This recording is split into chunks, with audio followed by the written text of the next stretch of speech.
Hello friends, I'm Rosa, welcome. So today we're starting a challenge that'll basically last throughout the entire 2024. I've done one of these challenges before. I can't remember if I did it in 2022, but I have had one running throughout 2023. I didn't do very well on it, I'm not gonna lie, but we'll talk about that in a different video. It won't stop me from having one running throughout 2024 though. And it is the 24 books I want to read in 2024 challenge that I'm talking about. So the one that I got planned is definitely mainly focused on sequels. I still have, you can't really see it, but in the background, I still have my bookcase of wrapped up books. So I have decided to actually pick the ones from my shelves that are sequels, mainly because there's a couple that I had to find on my shelves, the ones over there, and unwrap, like 3 of them total I think. One of them is actually one that was also on last year's list that I haven't managed yet, but I really want to read. And so with that in mind, shall we get to it? I think we should. Before people go to bed in my building and I am sitting here talking and they can hear me while I try to sleep and I am gonna keep them awake. So let's get to it. We're starting out with a big one. I actually kind of slightly regret that this was not on my December TBR, but I couldn't fit it in with the reindeer readathon that I'm doing. So we got Iron Flame by Rebecca Yarros, which is the sequel to Fourth Wing. This is romantasy, I want to call it. So fantasy romance. I'm not sure if it's adult or new adult, but I guess in like publishing terms you would call it adult, since new adult, as far as I know, is actually not like an approved term or genre. But in this series we follow our lead girl Violet, who has been sent into writer school, so like dragon writer school, even though she's been reading to become a scribe, which is like more like they know stuff. They're the knowledgeable ones. They're the Ravenclaws, right? of the school. However, her mom has basically been like one day to the next, you're gonna be a dragon rider, so good luck in the trials to become one. And so she's just kind of been forced to partake in the trials. And they're difficult. People are dying left and right, and the dragons are not exactly welcoming and friendly, and Violet is very small and fragile. She has issues with everything, essentially. She's not trained for this. And then on top of that, things are weird. There's a guy who is the son of a rebel. This world, they've had some issues. The people running the school with the rebels, there's been some issues. He's the son of one of them, and he's basically out to get her. It seems, anyway. And other stuff. ... So that is Iron Flame. A lot going on in this one. I adore the dragons. Even though from that synopsis, if you've not read the book, it might sound weird that I adore the dragons, but trust me on this, I adore the dragons, especially one of them. So I'm excited to see where this goes because it kind of left off on a cliffhanger, which is why I'm like, I kind of want to get started with it. I read the other one in like October, I think, or September. So, you know, I just kind of, well, it's still fresh on my mind. I need to continue with it. So, but yes, very excited. It'll be an early 2024 read for sure. Another one that I actually got recently is Foxglove by Adeline Grace, which is the sequel to Belladonna. This is YA fantasy and romance, and we follow our lead girl Signa, who has this ability to kind of sense death coming. So she also is able to communicate with death, and death is very taken with her, like very fascinated with her, very drawn to her. She's basically the only one he can talk to, so like I get it, but also it's death. Signa, what the heck. But the first book was so, I feel like unique, and it just had a vibe, like a very like mystery, nice, dark-ish YA. So not like dark, but definitely like gothic mystery vibes. Signa was very lovely as well. A bit of a not like the other girls girl, but still, it's fine as long as she doesn't like say it in so many words. So I'm very excited to see where this one goes, because the ending again was a little bit of like, I came in from the left and I'm like, excuse me, whiplash. Huh, what? So we gotta see where this goes in Foxglove, obviously. Also, I think it's supposed to, or it was supposed to be a duology, but it's probably a trilogy now, a 3-book series. So I don't know what to take from that, but I guess we will see. I don't know when the 3rd book is coming out either, maybe next year at some point. But anyway, super excited. Fourth Wing was a 5-star read for me, and I think Belladonna got 4.5, so the fact that I haven't started these series yet is basically a crime. Same counts for this one. Or not started, but continued. But the same counts for this one, because Daughter of the Moon Goddess was another 5-star read for me, and I have not read Heart of the Sun Warrior yet, even though I've had it on my Kindle for months and months. It's a long time. I think possibly since like February or something. I don't know, a long time. So yeah, we gotta read Heart of the Sun Warrior as well in 2024. And early too. I loved the first book. I will not, like, I will say this as like, it's not perfect necessarily, but to me it felt unique, and I just love Shingen so much, which is why I gave it 5 stars. Like, I loved her. She's strong, but like she has this like vulnerability to her at the same time, and she just wants the best for the ones that she holds close to herself, like the ones that she loves, and I just adore her so much. So not a fan of the love triangle, just want to say, but it's fine. It didn't really take up that much space in this book anyway, so I'm completely okay with it. I think I have this tendency as well, as soon as there's a love triangle, I just kind of tend to ignore that there's a third person suddenly involved, and I'm like, yeah, that's not happening. We're just, no, nah. Like, I just don't really, I register that that's what they're going for, but in my head I'm like, nah, no thank you. So it doesn't really matter. There is no love triangle here anyway. But yes, definitely reading it. So Xingyin, or Xingyin, daughter of the moon goddess. She's the daughter of the moon goddess. Xingyin. That's why I called it that. Anyway, her mom was exiled to the moon before she was born. Xingyin. And so she's been growing up on the moon with basically only her mother present, and then another person, like a helper, at this place that they live in. And she is born with powers because the reason that her mother got exiled to the moon is because she took an immortality potion that was actually given to her then husband and drank it instead of him, and so the powers have been transferred onto Xingyin. But the people that put her there on the moon are not supposed to know that Xingyin exists. So she's been trying desperately to hide her powers, but then unfortunately one day they flare up and these people come looking for her, and her mother's like, you gotta leave. We gotta keep you safe and hidden. You gotta go. So she leaves and accidentally ends up in this place where those people that I mentioned that put her mother on the moon, they're from this place. It's called the Celestial Kingdom. She ends up there. She basically ends up being like a scholar, or like, I don't know if I want to call it a scholar, but she ends up like learning stuff there, and then she becomes a soldier and stuff, and yes, she's awesome. That's all I want to say, because there's a whole lot going on. Like, this book cannot be summarized very easily, I feel, and so yes, this is where I'm gonna leave it, but I loved it so much, and I can't wait to get reacquainted with the world as well, because it was very well described in my head, at least. So yes. Then we have one that I actually almost decided to wrap up and put on that shelf over there, but I've decided not to in the end. So, because I think this one is not a book that I should just randomly pick off of my shelves, considering it's 800 pages, and I need to like make a conscious decision to read this because of that.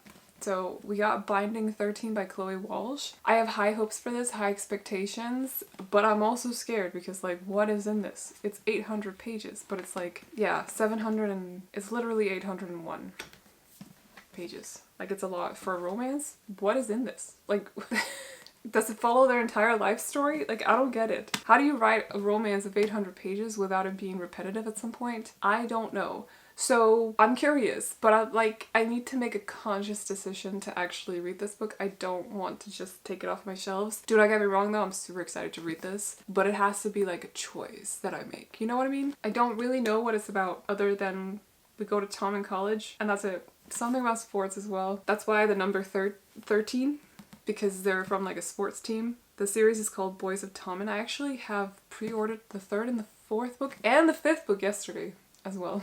Oops. But yeah, I'm excited, but just slightly nervous because like, what the heck? So this is on the 24 books that I gotta read in 2024. I'll be brave enough to read it at some point, I promise. Oh, and I think this is what you would call new adult, but I don't really know. So let's call it adult contemporary romance with sports. What kind of sports? Don't ask me because I don't know. Another romance, I had Love on the Brain on my last list for 2023, so I figured it would be very fitting to keep Ali Hazelwood present on the list, and I added Love Theoretically, even though I've also pre-ordered Bride, so I could have put that on there too. But all the ones that I'm mentioning today, I actually have already, so like none of them are pre-orders.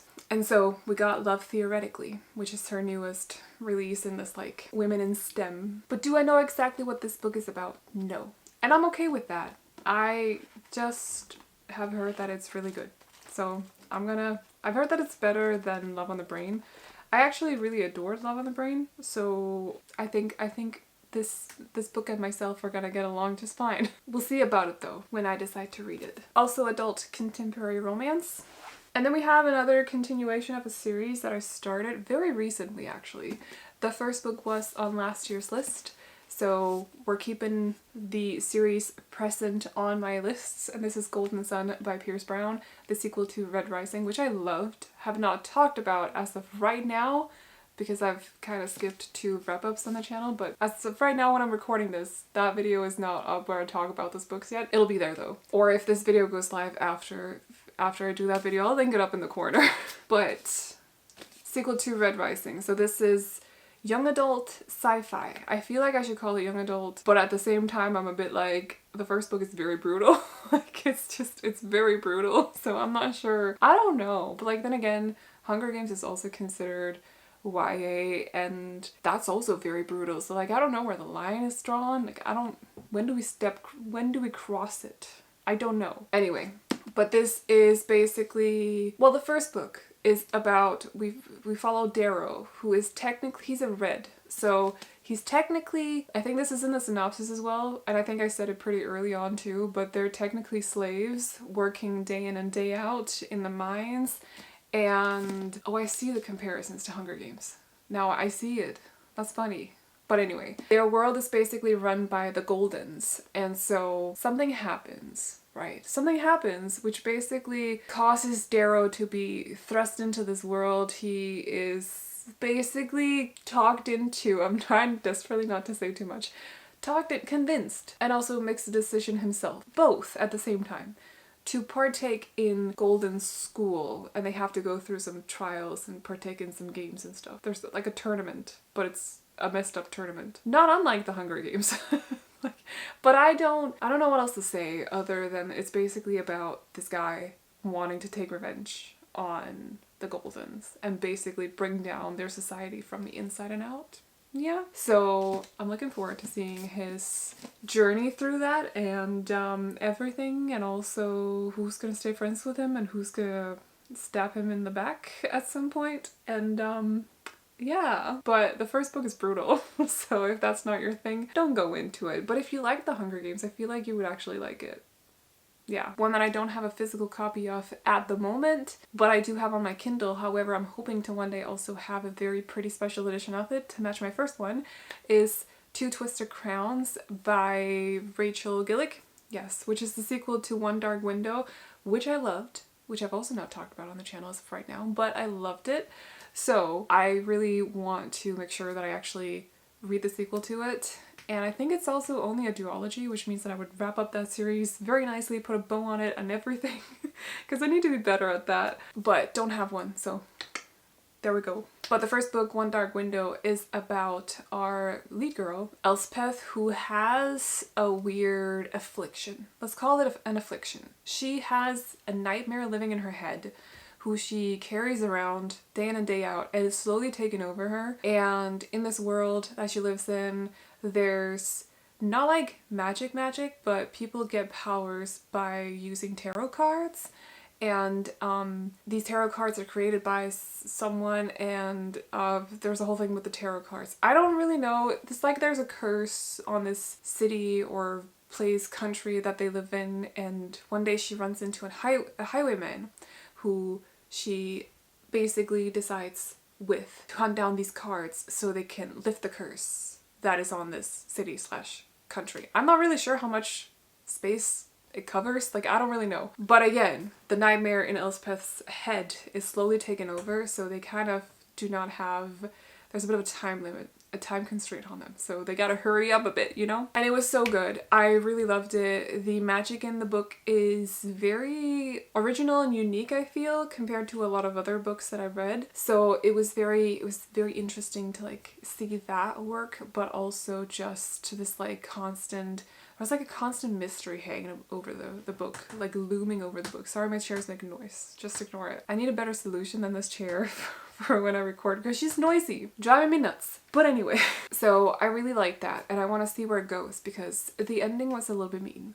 I'm not gonna lie. The ending was a little bit mean. If you have not gone into it and you don't own both of the books, I can almost assure you that you're gonna love the first one. So just keep that in mind. Like, have that order next book ready, available for you. If you're not the type of person like me who basically buys entire series before they even read the first book. I don't know, it's a problem. But also I'm okay with it. But very much loved One Dark Window, so I'm super excited to be reading Two Twisted Crowns. I just also want that edition. I have it available on my Kindle right now though, so maybe we'll read it in January or something. I don't know, let me know. The only pre-order.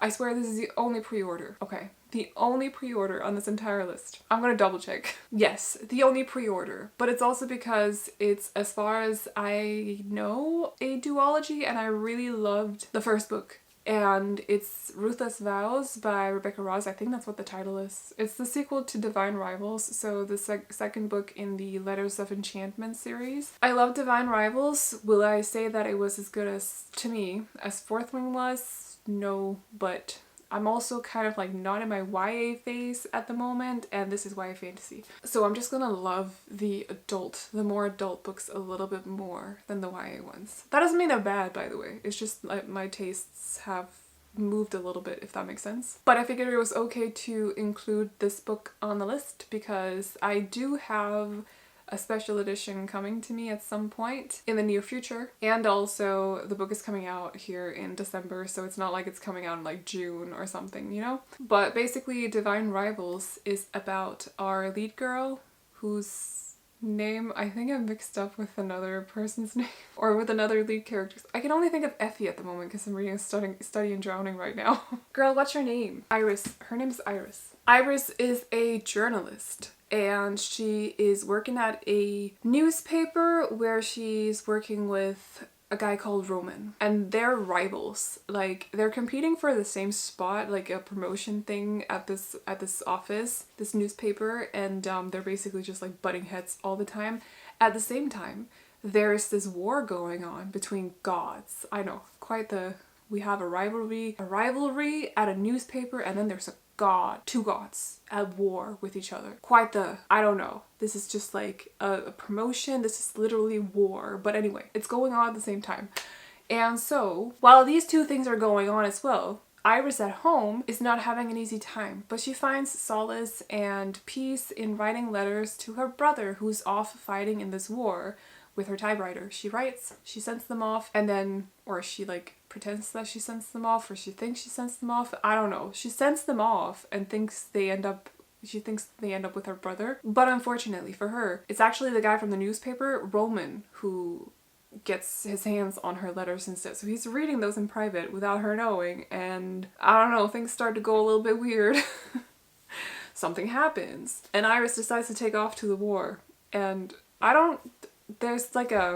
this is a very disjointed summary, but I don't know how else to say it without saying too much.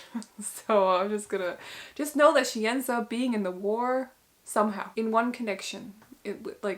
Somehow she ends up being there. She's there for a reason. She's not just there, you know? And there's this dude, Roman. And letters. Typewriters. Newspapers and yes. I just butchered that summary. It's a good book though. Just want to say. It's very lovely. I read this like either right when I was reading The Undertaking of Heart and Mercy, or I read it right after, and I think I found out that I have a thing for pen pal stories. I just like being able to read the letters as well. Like, they're just so cute. I don't know what it is. So I very much enjoyed this, and the ending as well is a bit of a mean one, so just keep that in mind if you're deciding to jump into it. Some of us have to not wait actually very long because it's already out in December, the sequel. But I'm still gonna complain a bit about it, okay? So yes, Ruthless Vows. At least I think that's what it's called. I might be wrong about the title, but you can see it up here. So another sequel to a book that I'm actually rereading at the moment is The Ashes and the Star-Cursed King. I think this will be another like early 2024 read. So this is by Carissa Broadbent. It's a new adult romantasy, so fantasy romance, and the first book is so good. I loved it so much. I read it first in December 2022. Adored it. The lead character, Oriah, is like, yes, Oriah. Just had to make sure that I didn't mix it up with Daughter of No Worlds. But she's one of my new favorites. I think she's so badass.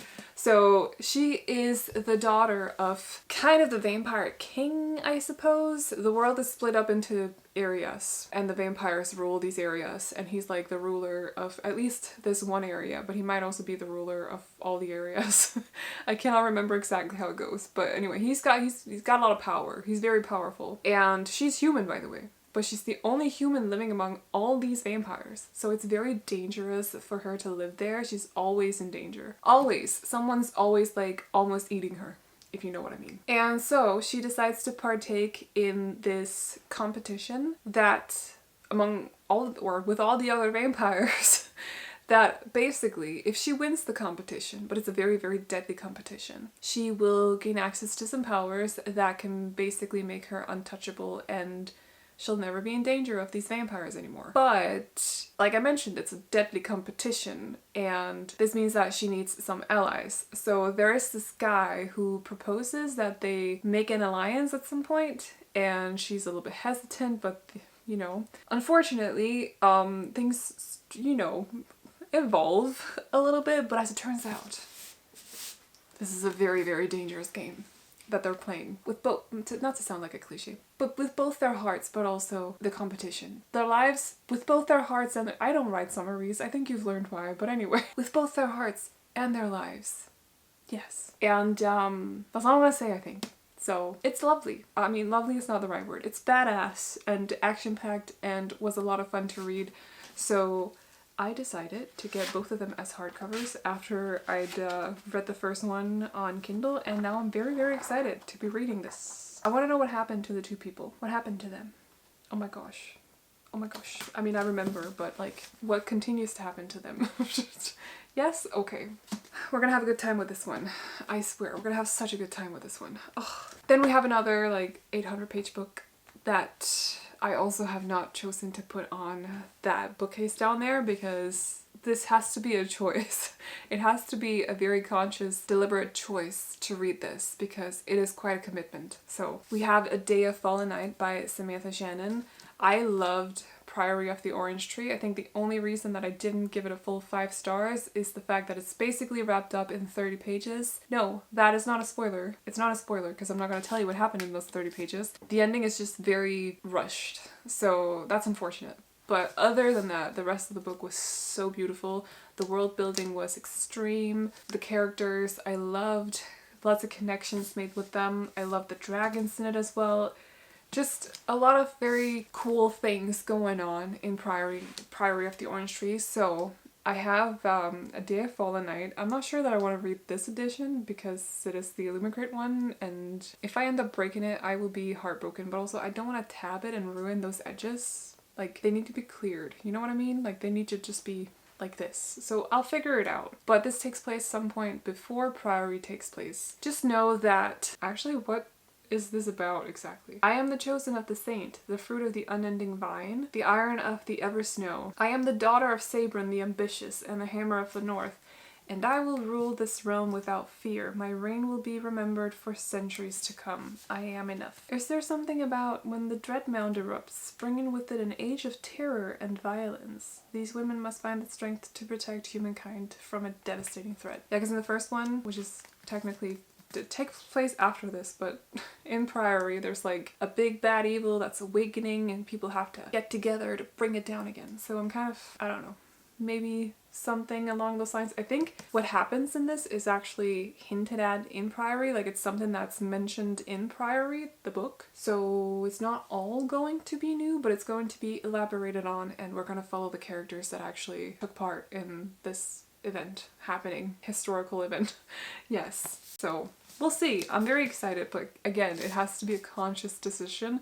I might have to wait until the small paperback goes on sale, which I don't know how long that'll be, but I just need to have like with a book this thick, I feel like for me it's better to have a paperback than a Kindle or an ebook, and I need to be able to tab it because there's going to be a lot of stuff that you need to remember with the characters and also world building and stuff if it's anything like the first one. So we'll see how I go about it, but it's definitely going to happen. Definitely going to happen in 2024. So A Day of Fallen Night. adult high fantasy, probably some romance in there, but I can't really tell. It's gonna be a minor thing if there is though, maybe. It's not such a big part of the first plot, or the first book's plot, but there is something in there, so I don't know, but definitely adult high fantasy. I'm so excited. Then we have one that actually started in 2023, and then I needed something a little bit more fast paced when I went into it, so I decided to set it on pause. Not because I wasn't enjoying it, because I really just was in like a headspace where I just needed something a little bit more fast paced. So we have, you can't tell, but this is Hellbent by Leigh Bardugo. No, you can't. Well, it's the Illuminated edition. I don't have another edition, so I can't show you.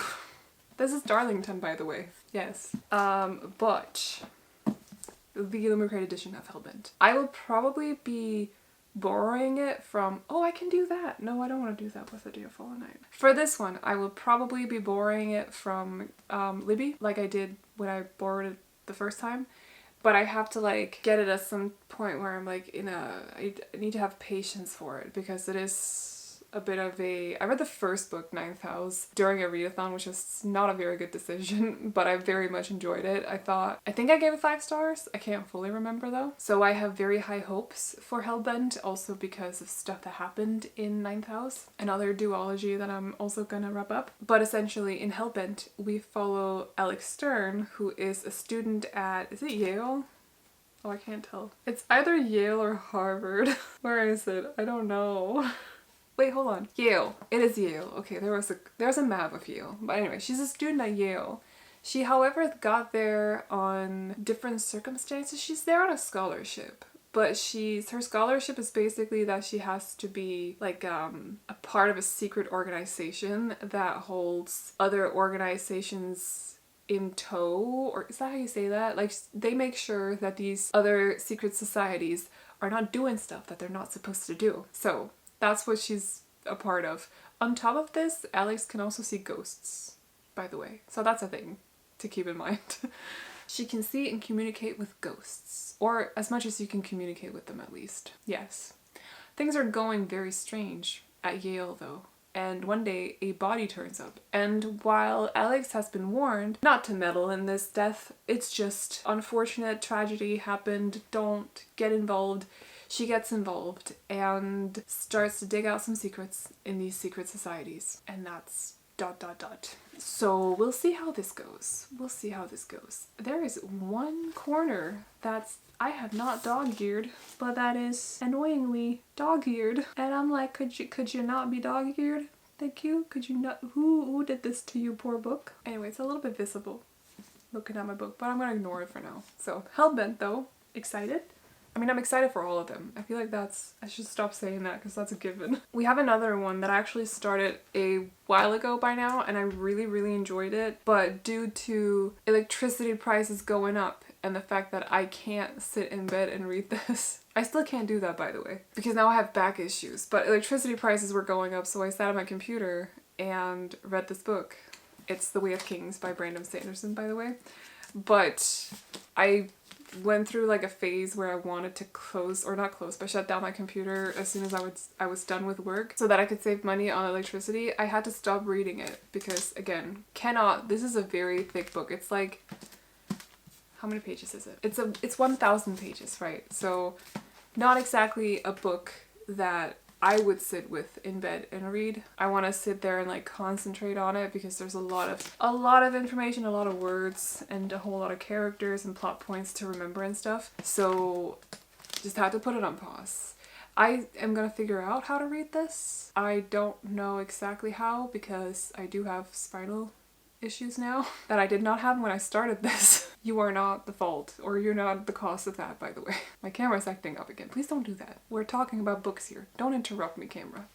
But I'll figure it out. I'm very excited though, but I really want to make sure that this is like an actual, because I haven't wrapped this up either because it's a 1,000 page book. Like you don't just read this on a whim. You know what I mean? Like you have to make the conscious decision to go into this. It has to be a choice. And so I'm choosing to put it on my 2024 list and I'm gonna make sure that I read it throughout the next year. Probably gonna start over, even though I did tab it a lot. All the information that I feel is important is tabbed and everything, but I'm probably gonna start over anyway, just to reacquaint myself with everything. And this is good. High fantasy again, very adult. A magic system that is very slowly unfolding itself to me as I'm reading it. So I really want to get into this universe though. And yes, we're dedicating a whole book to this in 2024. I'm very excited. I was so happy that I finally started reading it back then, and then it just everything just fell apart.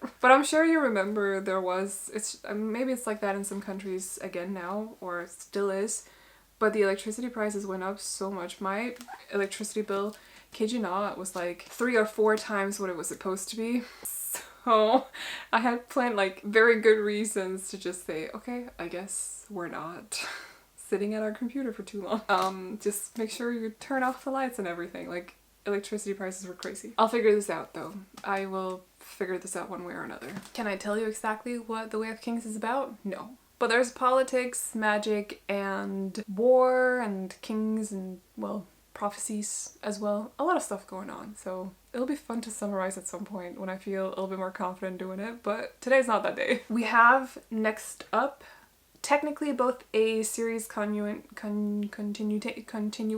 That was so difficult to say. Technically both a series continuation, but also the start of a new series. I know. What is it, I wonder? The Fragile Threads of Power by V. Schwab. I loved the Shades of Magic. So I'm very, very excited to be reading Threads of Power. I think she's already finished the trilogy, actually. I think. Or maybe she's just finished the next book in the trilogy. I cannot recall, but I loved Shades of Magic. I love Schwab's writing. Addie LaRue, 5-star book for me. Adored it so much. I will say Shades of Magic is nothing like Addie LaRue. Very, very different worlds, very different writing. But yes, I'm so ready to take this on. Like, I'm so ready. I think I have another edition incoming and I'll probably be reading that one over this. Otherwise, I might get the ebook or a paperback at some point, but we will for sure be reading this. Can I tell you what this is about? No, not exactly. And I think it's partly because maybe it's related to Shades of Magic. I just have not entirely read the synopsis actually. Do I remember? Just think like magic. Lots of magic in these. And we have different Londons. There are 4 different Londons, which I love the concept of that. So we have Red London, which is vibrant, filled with magic. Everything's just like perfect in Red London. We have White London, which is kind of like the magic. They overdosed a little bit of magic, if that makes sense. Like, it's leeching the life out of London in that world, or in that edition, that version of London. Then we have Grey London, where there's no magic at all. And then we have Black London, which doesn't really exist anymore. Something happened in Black London and it's gone. No one has been there for a very long time. So other than that, I don't really know what to tell you. There's people called Antari who have magic who can travel between the Londons. And I'm kind of like, there's a new character introduced in this book who's called Tess, I think. Tess, a young woman with a knack for fixing broken things, thrust into the affairs of Antari. Antari are the people who can do magic. And kings, traitors, and thieves, and only her unique powers can weave the threads of power together. Well, that's interesting. I don't know. We'll see what happens. I will read the synopsis before going into it though, I think. It's 7 years after the 3rd book. Yeah, I'm very happy that I did not read the synopsis for you. Because it's filled with spoilers. So, but we'll see. I'm very excited though. This one, I have been so close to wrapping up, I think, and then I was like, no, I'm too excited to read this. But now I don't dare pick it up. Still don't want to wrap it up though. Say You Swear by Megan Brandy. And this is like a new adult, I think, romance with some like sports as well. Contemporary. Heartbreak, I've heard. I don't really want to know too much about it, to be honest. Just, I know that there's gonna be heartbreak. What does it say? They say first loves last forever. I hope they're wrong. Something about a brother. Not her brother, but like her boyfriend's brother or something. I don't really know. See? I don't know. And I'm okay not knowing. I don't want to know before going into it. It's a thick one as well. This is like so satisfying because it's so floppy. They don't make them like this in the UK. And we get our UK or our paperbacks from the UK. So I'm a bit like, when did they decide to make them floppy? Because thank you, continue doing that. You should see Poppy War next to this. She does not bend at all. This, however, so pleasant. It's so nice. Anyway, but that's all I can say about this. So we'll see. But I'm excited. I am nervous. And wish me luck. I don't know. I don't know when we'll check this on, but we'll take it on at some point. I even got the matching taps ready. So like, it's happening, you know? Just haven't mustered up the braveness to do it yet. I know it's called courage. It's fine. Another duology that I'm very excited to be finishing up is actually, what do they call instruments? Something instruments. I can't remember. But this is the sequel to A River Enchanted. It's Rebecca Ross. Oh, she's twice on this list. Go you. But also, she has not failed me one single time, so I'm sure that she's not going to start now. I really loved A River Enchanted. I thought it was beautiful. Very mature, and I'm very much looking forward to continuing in this world. Think like adult fantasy with romance, but it's not like a huge focal point of the story. I mean, it's there, but it's not like, I mean, maybe a little bit, but it's not, yeah, anyway. If you don't like romance, probably don't read it, so. But I wouldn't say it's like huge to the story. It's not romantic-y, is what I'm trying to say. But we follow a guy who has been living away from this island for a while until he is asked very kindly if he could come back because girls are going missing and his musical powers or like musical abilities are needed. So he goes back to this island. Basically what's going on at this island is that it's taken up by two, I want to call them clans, that are not, so the east and the west, and they're not really working together very well. They're enemies, straight up enemies. And girls are going missing. So they need to find these girls, figure out what's going on with them. Are they ending up with the enemy or where are they going to? And so that's what he's there for. He was asked by his childhood rival slash enemy if he could come back, and the two of them have to get reacquainted, get over their feud, the childhood feud, and you know, stuff. And it was very lovely. So we'll see how this goes. Also, love the love story between the other two. The older people, I think they were a little bit older.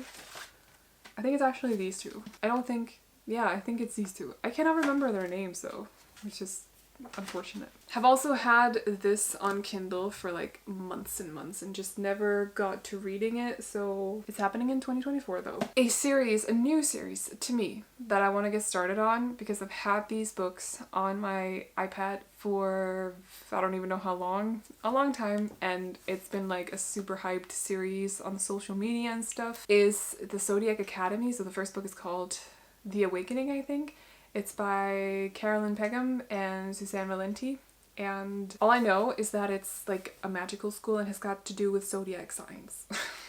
And that's all. Just literally all I know. So, I don't know. It's just, I have the books. They were on sale at some point for like $1 each, so I got them. And I don't know why, because I'm pretty sure that they're also on Kindle Unlimited, but maybe I didn't have KU at that time. Does that mean I bought them before November last year? Because I've had KU since Black Friday last year. Well, we should better get to them. You know, we should do that. So that's happening in 2024. These are like thick books as well. I think they're, again, this like new adult fantasy romance sort of, yes, with slightly psychotic guys as well, I think, as far as I remember from what I've heard from people, but I could be wrong about. It's like, I don't know.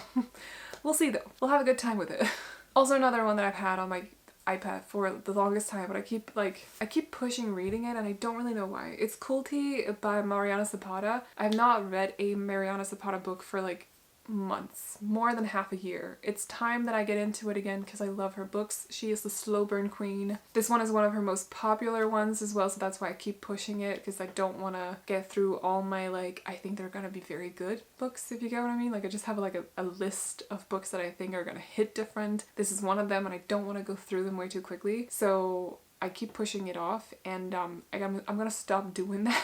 So we're reading that in 2024 as well. Can I tell you what it's about though? Exactly, no, but it's a sports romance, adult, contemporary, and there's probably some grumpy sunshine in there. He being the grumpy one and her being the sunshine, because that's usually Mariana Zapata's chemistry between her characters, so we'll see. But it's one of her more popular ones, so hopefully it'll hit in a good place. We'll see. The final book in a trilogy that I actually continued very recently is As Good as Dead by Holly Jackson, because yes, I have read Good Girl, Bad Blood, which I adored.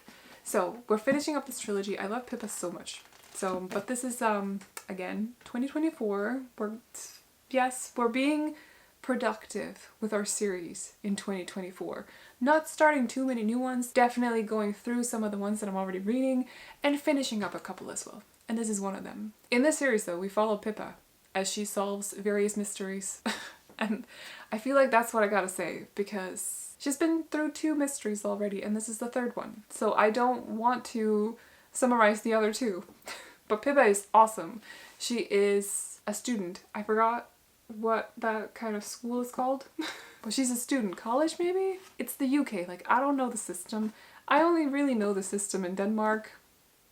Do you blame me? Like, I've only gone to Danish school. Like, how would I know? But she's a school student. And she likes to solve mysteries. And she has a podcast as well. And she's a bit of a badass. So, a lot of respect to Pippa. I feel like if we were about the same age and she actually existed, we would be very good friends. I have it on good authority that we would. And so, yes, I adore her as a character and I can't wait to see what happens in this one as long as she stays safe. Which according to the title, I don't really know. It seems kind of unsafe. But I guess we'll see. Yeah. Another book that I have on my Kindle that I can't actually summarize is Spitting Silver by Naomi Novik. But I needed like something, I think it's young adult fantasy, possibly with some romance in there, but like I keep mixing it up with Uprooted, so yeah. I had to choose one of them, and Spinning Silver is the one that I gravitated towards the most, but I just haven't read a Naomi Novik book, so I really wanted one of them on there because I've had them both on my Kindle for a long time by now, and so decided to put that on there, but I don't really know which one of them it is. Spinning Silver though. I've been told to read both of them, which is another reason I'm mixing them up. I think I've also had it on like several of my winter TBRs throughout the years, and so it's just another reason that it has to finally be read. You get what I mean? Like, we have to finally do it. So she's on there. I'm very excited. Also another one of those that I think will be very, very good, and so I keep pushing it off for another day. I keep doing that with so many books. It's so dumb. But we're not doing that in 2024. We're reading it, so yes. I have my list on the floor, by the way, which is why I keep looking down, just in case you've been wondering. Another duology. We're almost done, by the way. 5 more books, including this one. Another duology that I'm very, very excited to be finishing. And, like, because I love the first one. I think I gave it 5 stars. I'm pretty sure that I did. Muse of Nightmares by Laini Taylor, which is the sequel to Strange the Dreamer. I adored Strange. I thought it was beautiful. I definitely think this duology, or at least the first book, but I'm counting on the sequel here being the same way, is an acquired taste in that you have to read it for the vibe, more so for action. You get what I mean? Like, it's a bit of a night circus situation. What other books can I compare it to? There's one other one that I think is an obvious comparison, but I just can't remember which one it is. But it has to be for the vibes, you know, for the atmosphere, for the beautiful imagery, for the beautiful language, the beautiful writing. Prose is just, stunning.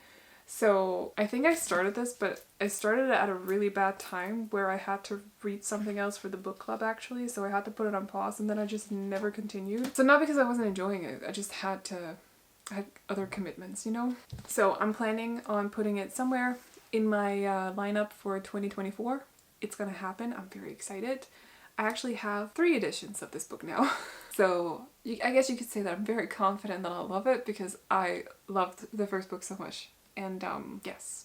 Oh, by the way, it's about Strange, Laszlo. His name is Laszlo, but his name is Laszlo Strange. He works at a library and he is basically obsessed with this place that I forgot what they call, but that's so ironic. The reason that it has like a weird name, which is not its name because everyone's forgotten what it's called for some reason, and I can't remember the name that they've given it. Because I don't know.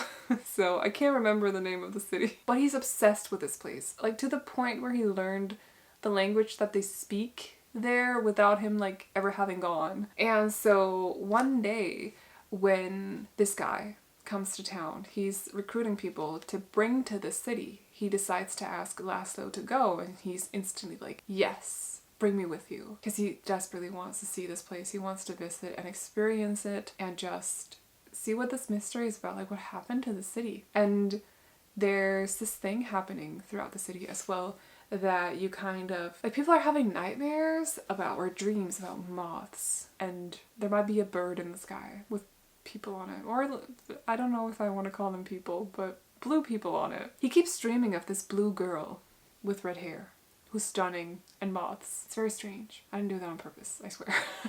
But yes. Oh, I just remember how it ended. Oh no. Oh, that hit. Oh no. We're moving on.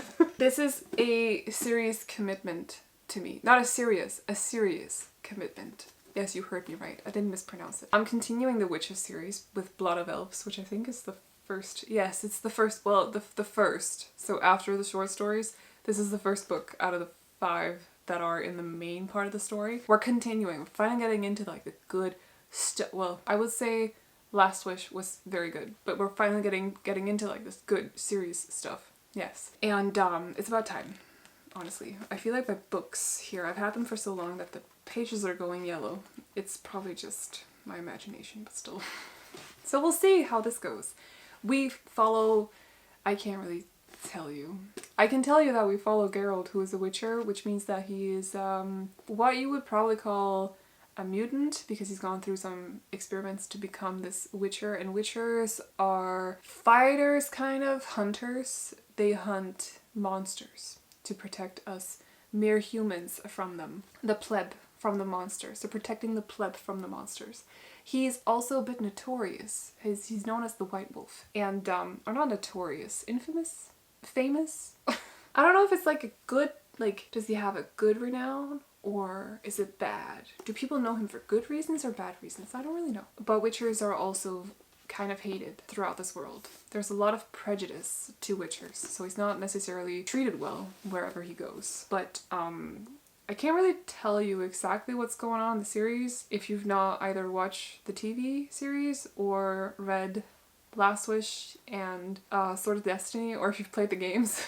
You have plenty of options, okay? But I can't really tell you what the main part of the story is about because it actually ties in with some of the short stories, so I don't want to spoil anything for those of you who've just been avoiding all the other stuff. And so that's where I'm gonna leave it.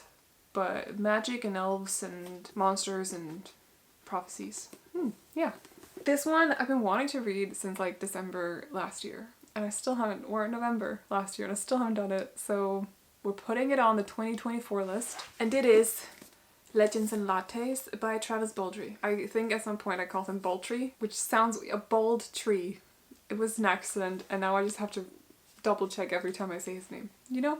But can I tell you exactly what this is about? No, because I think it's mostly vibes and like cozy and happy and maybe like a little bit of action, but I think it's mainly that. It's basically a warrior who has hung up their axe. They're no longer a warrior. They started this coffee shop instead, and so this coffee shop is visited by various people and might be in trouble at times and stuff. I think that's mainly what it's about. There might be a little bit of a love story as well between the green person and the pink person. Or would you call them people? Creatures? I don't know. We'll figure it out, but I think there might be a little bit of a love story as well. So a sequel also came out, or I don't know if it's actually like a sequel, or if it's just like a similar book, but I don't have it. I should have gotten it because now I'm really regretting that I didn't. Because this is from Broken Binding and it has sprayed edges. And you can't really get these as hardbacks because it's the US cover. Oh, I'm so regretting that I didn't get it now. That sucks. Anyway, but this is going on my 2024 list because I've been wanting to read it for so long and I just have to. And I want the good vibes, you know? I want to be in on all the cozy that everyone's talking about. So, also this is very pink, which I can appreciate. This is not a show off your custom, it's not custom special editions. That's not what it's about. But this has been wrapped up on my shelves for I don't know how long, so I just really wanted to see it again. I haven't seen it for such a long time. So I'm excited though. I'm super excited. We're gonna have a good time with this as well. A good time with all of them. Except maybe the ones that I think is gonna break my heart. But like this one, the next one. I think The Ballad of Never After by Stephanie Garber is definitely gonna like punch me in the gut. Make me blurry-eyed. Yes. It's gonna make my eyeballs leak. You know what I mean? I just have a feeling. So this is the sequel to Once Upon a Broken Heart. I think I actually have the third book coming as well, possibly from Alcrate. So I have no excuse to not read this. None. It was one of the 23 books for 2023, but it's been wrapped up. I've been wanting to pick it off the shelves for I don't know how long, and I just never got to it. And so because I felt like I just had to pull the numbers, and I just never pulled it. But I would have read it so quickly if I pulled the right number. It was number 8. Yeah. So I'm putting it on the 2024 list. We are gonna have a good time with this, I think, although probably a heartbreaking time. Possibly a little bit of a tearjerker. I don't know, we'll see. Oh, I should probably tell you what the first book is about, to be honest. But this is another one where we're continuing the series. I'm very proud of it. Well, I haven't read them yet. I've only said that I'm gonna read them, so maybe I should not be proud of myself yet. But I'm glad that we're almost done because I'm pretty sure that my neighbors have gone to bed. But anyway, in this book, in this series, we follow Evangeline Fox, who is in love with this guy. I forgot his name, but that's fine. She's in love with this guy. Unfortunately, he doesn't, for some reason he's getting married to her sister, and so she decides to strike up a deal with the Prince of Hearts, whose name is Jax. He's one of the fates in this world.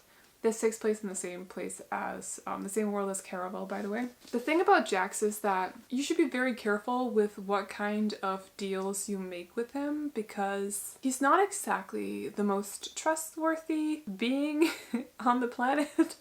And so things don't necessarily go the way that Evangeline has planned. And so yeah, there's something about a ball in the first one as well. Something about a prince as well. And something about Evangeline's background as well. Things going on. Questionable things. And I'm very excited to see where this goes. I think I need to like just quickly go through the first one before going into this one. Just so I can remind myself, because I've read it actually quite a while ago by now. A letter. I'm gonna put this aside for now. Otherwise, I'm gonna be sitting here for a while.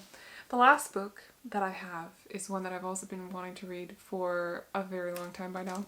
So, If We Were Villains by Emil Rio is a dark academia mystery, and everyone's raving over this book. It's supposed to be so good. I completely forgot to say genres for the other ones, didn't I? It's fine. But this book is about a guy who is released from prison 10 years after a murder happened at his, in his theater group.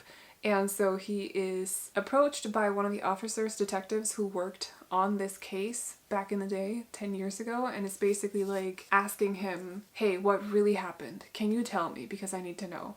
And so we're being brought through the story of what actually happened back then. A richly layered story of love, friendship, and obsession. And this is in a special edition as well. I think it's signed. It is signed. I am very excited, and it's one of those as well that I keep pushing off because, first of all, what if I like it so much I can't read it again for the first time? And I won't have it to break all those, if I have like a streak of bad reads and I just need something good to like break that bad streak, I won't have it anymore to break it. You know what I mean? I hate that. That's not fun. That's not good. So it's one of those. It's also one of those where I go like, what if I don't like it and everyone else likes it? Am I weird? Is there something wrong with me? Like, it's one of those. So I feel like that about a lot of books, especially the second one. But we're doing it in 2024. It's happening. I am nervous, but looking forward to it as well, but also nervous. So yeah, and those were my 24 books for 2024. This video is probably going to be very, very long, but it's a lot of books to go through. So I'm hoping to do like a summary of how it went at the end of 2024, just like I plan to do with the 23 books for 2023, even though I haven't read all of them. But maybe that's a good thing because otherwise that video would end up being way, way too long. So we'll see. We will see. But I think I have a very good list this year. I've definitely been very focused on trying to continue or finish up series that I have already started, and I think I'll be successful. A lot of these are very much books that I keep like gravitating towards but then end up not picking off the shelves, and so I'm very confident that I can do some damage with this, definitely. So But if you want to check out the books, maybe summarized a bit better than I can do, I will leave links to all of them in the description box down below. If you've read any of them, let me know your thoughts, whether it is positive or negative. Feel free to share if you want to. However, that is all I got for you guys today, so I'm gonna leave you to it and also stop talking because I'm pretty sure that my neighbors are sleeping.